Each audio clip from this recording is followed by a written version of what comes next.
नमस्कार लिसनर्स, मैं आप सभी का स्वागत करती हूँ अपने चैनल डिवाइन हरि पर। पिछले वीडियो में हमने स्कंद 1 के अध्याय 17 का अध्ययन किया था, जिसके वीडियो का लिंक आपको डिस्क्रिप्शन पर मिल जाएगा। अगर आप हमारे चैनल पर नए हैं तो हमारे चैनल को सब्सक्राइब करें और इस श्रीमद् भागवत महापुराण की आध्यात्मिक यात्रा का हिस्सा बने। तो चलिए आज की यात्रा को हम प्रारंभ करते हैं और बढ़ते हैं अपने अगले अध्याय की ओर। ओम नमो भगवते वासुदेवाय। स्कंद 1 अध्याय 18। राजा परीक्षित को श्रृंगी ऋषि का श्राप। सूत जी कहते हैं, भगवान श्री कृष्ण की कृपा से राजा परीक्षित अपनी माता की कोख में अश्वत्थामा के ब्रह्मास्त्र से जल जाने पर भी मरे नहीं। जिस समय ब्राह्मण के श्राप से उन्हें डसने के लिए तक्षक आया, उस समय वे प्राण नाश के महान भय से भी भयभीत नहीं हुए, क्योंकि उन्होंने अपना चित्त भगवान श्री कृष्ण के चरणों में समर्पित कर रखा था। उन्होंने सबकी आसक्ति छोड़ दी थी। गंगा तट पर जाकर श्री शुकदेव जी से उपदेश ग्रहण किया और इस प्रकार भगवान के स्वरूप को जानकर अपने शरीर को त्याग दिया। जो लोग भगवान श्री कृष्ण की लीला कथा कहते रहते हैं, उस कथामृत का पान करते रहते हैं और इन दोनों ही साधनों के द्वारा उनके चरण कमलों का स्मरण करते रहते हैं, उन्हें अंतकाल में भी मोह नहीं होता। जब तक पृथ्वी पर अभिमन्यु नंदन महाराज परीक्षित सम्राट रहे, तब तक चारों ओर व्याप्त हो जाने पर भी कलयुग का कुछ भी प्रभाव नहीं था। वैसे तो जिस दिन जिस क्षण श्री कृष्ण ने पृथ्वी का परित्याग किया, उसी समय पृथ्वी में अधर्म का मूल कारण कलयुग आ गया था। भ्रमर के समान सारग्राही सम्राट परीक्षित कलयुग से कोई द्वेष नहीं रखते थे, क्योंकि इसमें यह एक बहुत बड़ा गुण है कि पुण्य कर्म तो संकल्प मात्र से ही फलीभूत हो जाते हैं, परंतु पाप कर्म का फल शरीर से करने पर ही मिलता है, संकल्प मात्र से नहीं। यह भेड़िए के समान बालकों के प्रति शूरवीर और धीर वीर पुरुषों के लिए बड़ा भीरू है। ये प्रमादी मनुष्यों को अपने वश में करने के लिए ही सदा सावधान रहता है। शौनक आदि ऋषियों, आप लोगों को मैंने भगवान की कथा से युक्त राजा परीक्षित का पवित्र चरित्र सुनाया। आप लोगों ने यही पूछा था।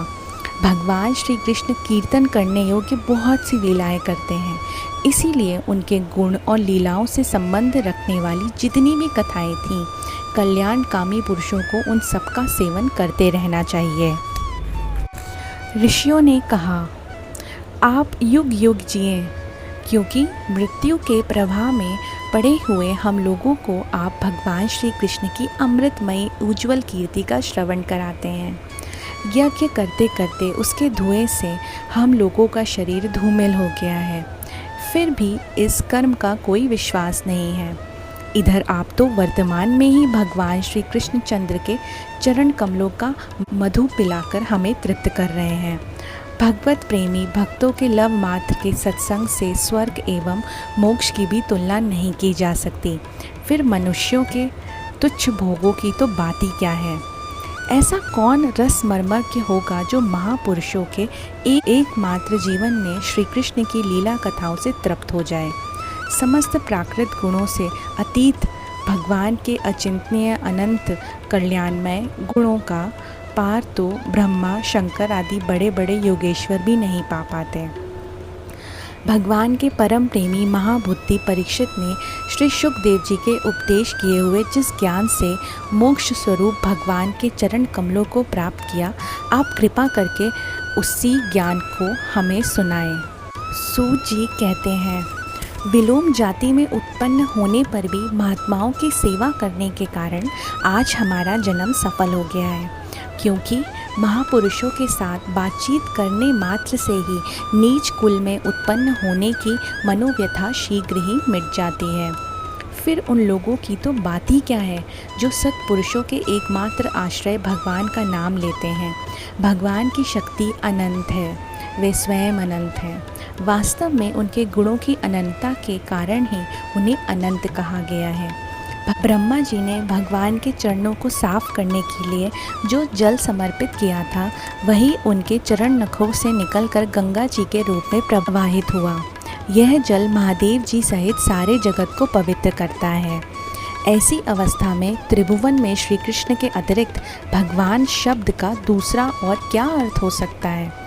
जिनके प्रेम को प्राप्त करके धीर पुरुष बिना किसी हिचकिचाहट के देह आदि को त्याग देते हैं और उस अंतिम परमहंस आश्रम को भी स्वीकार करते हैं, जिसमें किसी को कष्ट न पहुंचाना हो और सब ओर से उपशांत हो जाना ही स्वधर्म होता है। एक दिन राजा परीक्षित धनुष लेकर वन में शिकार खेलने को गए थे। हिरण के पीछे दौड़ते दौड़ते वे थक गए और उन्हें बड़े जोर की भूख और प्यास लगी। जब कहीं उन्हें कोई जलाशय नहीं मिला, तब वे पास के ही एक ऋषि के आश्रम में चले गए। उन्होंने देखा कि वहाँ आंखें बंद करके शांत स्वभाव से एक मुनि आसन पर बैठे हुए हैं। इंद्रियां, प्राण, मन और बुद्धि के निरुद्ध हो जाने से वे संसार से ऊपर उठ गए थे। जागृत, स्वप्न, सुषुप्ति तीनों अवस्थाओं से रहित निर्विकार ब्रह्मरूप पद में वे स्थित थे। उनका शरीर बिखरी हुई जटाओं से और कृष्ण मृग चर्म से ढका हुआ था। राजा परीक्षित ने ऐसी ही अवस्था में उनसे जल मांगा, क्योंकि प्यास से उनका गला सूखा जा रहा था। जब राजा को वहाँ बैठने के लिए तिनके का आसन भी ना मिला, किसी ने उन्हें भूमि पर भी बैठने को ना कहा, तब अपने आप को अपमानित सा मानकर वे क्रोध के वश में हो गए। शौनक जी वे भूख प्यास से छटपटा रहे थे, इसलिए एकाएक उन्हें ब्राह्मण के प्रति ईर्ष्या और क्रोध आया। उनके जीवन में इस प्रकार ये पहला ही अवसर था। वहाँ से लौटते समय उन्होंने क्रोधवश धनुष की नोक से एक मरा सांप उठाकर ऋषि के गले में डाल दिया और अपनी राजधानी में चले गए। उनके मन में ये बात आई कि इन्होंने जो अपने नेत्र बंद कर रखे हैं, सो क्या वास्तव में इन वृत्तियों का निरोध कर लिया है, अथवा इन राजाओं से हमारा क्या प्रयोजन। यूँ सोचकर उन्होंने झूठ मूठ समाधि का ढोंगी रचा होगा। उन शमीक मुनि का पुत्र बड़ा ही तेजस्वी था। वह दूसरे ऋषि कुमारों के साथ पास ही खेल रहा था। जब उस बालक ने सुना कि राजा ने मेरे पिता के साथ दुर्व्यवहार किया है, तब वह इस प्रकार कहने लगा, हे नरपति कहलाने वाले लोग, कौवों के समान संड मुसंड होकर कितना अन्याय करने लगे हैं। ब्राह्मणों के दास होकर भी ये दरवाज़ों पर पहरा देने वाले कुत्ते के समान अपने स्वामी का तिरस्कार करते रहते हैं। ब्राह्मणों ने क्षत्रियों को अपना द्वारपाल बनाया है। उन्हें द्वार पर रहकर रक्षा करनी चाहिए। घर में घुसकर स्वामी के बर्तनों में खाने का उन्हें अधिकार नहीं। अतएव भगवान श्री कृष्ण के परम धाम पधार जाने पर इन मर्यादा तोड़ने वालों को आज मैं दंड दूंगा। मेरा तपोबल देखो। अपने साथी बालकों से इस प्रकार कहकर क्रोध से लाल आंखें करके उस ऋषि कुमार ने कौशिकी की नदी के जल से आचमन करके अपनी वाणी रूपी व्रज का प्रयोग किया। परीक्षित ने मेरे पिता का अपमान करके मर्यादा का उल्लंघन किया है, इसीलिए मेरी प्रेरणा से आज से 7वें दिन उसे तक्षक सर्प डस लेगा। इसके बाद वह बालक अपने आश्रम पर आया और अपने पिता के गले में सांप देखकर उसे बड़ा ही दुख हुआ तथा वह बहुत रोने लगा।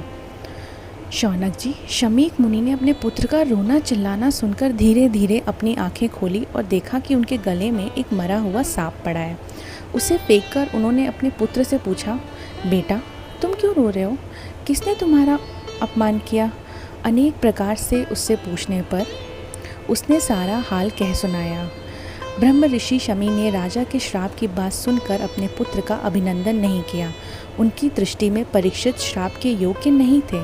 उन्होंने कहा, मूर्ख बालक, तूने बड़ा ही पाप किया है।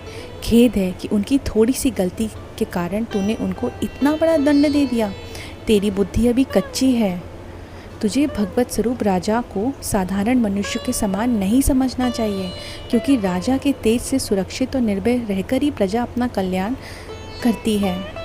जिस समय राजा का रूप धारण करके भगवान पृथ्वी पर नहीं दिखाई देंगे, उस समय चोर बढ़ जाएंगे और आरक्षित भेड़ों के समान एक क्षण में ही लोगों का नाश कर जाएंगे।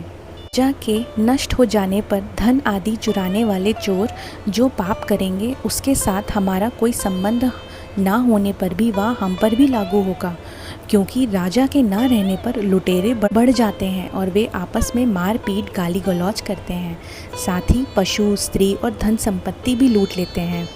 उस मनुष्यों का वैदिक आर्य धर्म लुप्त हो जाएगा। अर्थ, लोभ, काम, वासना के वे विवश होकर कुत्ते और बंदरों के समान व्यवहार करेंगे। सम्राट परीक्षित तो बड़े ही यशस्वी हैं। उन्होंने बहुत से अश्वमेध यज्ञ किए हैं और वे भगवान के परम प्यारे भक्त हैं। वे ही राजा भूख प्यास से व्याकुल होकर हमारे आश्रम पर आए थे। वे श्राप के योग्य कदापि नहीं थे पुत्र। इस नासमझ बालक ने हमारे निष्पाप सेवक राजा का अपराध किया। सर्वात्मा भगवान कृपा करके इसे क्षमा करें। भगवान के भक्तों में भी बदला लेने की शक्ति होती है, परंतु वे दूसरों के द्वारा किए हुए अपमान, धोखेबाजी, गाली गलौज, आक्षेप और मारपीट का कोई बदला नहीं लेते। महामुनि शमीक को पुत्र के अपराध पर बड़ा ही पश्चाताप हुआ। राजा परीक्षित ने जो उनका अपमान किया था उस पर तो उन्होंने ध्यान ही नहीं दिया। महात्माओं का स्वभाव ही ऐसा होता है कि जगत में जब दूसरे लोग उन्हें सुख दुख आदि द्वंद्वों में डाल देते हैं तब वे भी प्रायः हर्षित या व्यथित नहीं होते, क्योंकि आत्मा का स्वरूप तो गुणों से सर्वथा परे ही है। इस प्रकार हमारा ये अध्याय समाप्त होता है। अगर आपको हमारा यह वीडियो अच्छा लगा है तो इसे सब्सक्राइब करें, लाइक करें और शेयर करें। धन्यवाद। जय श्री हरि।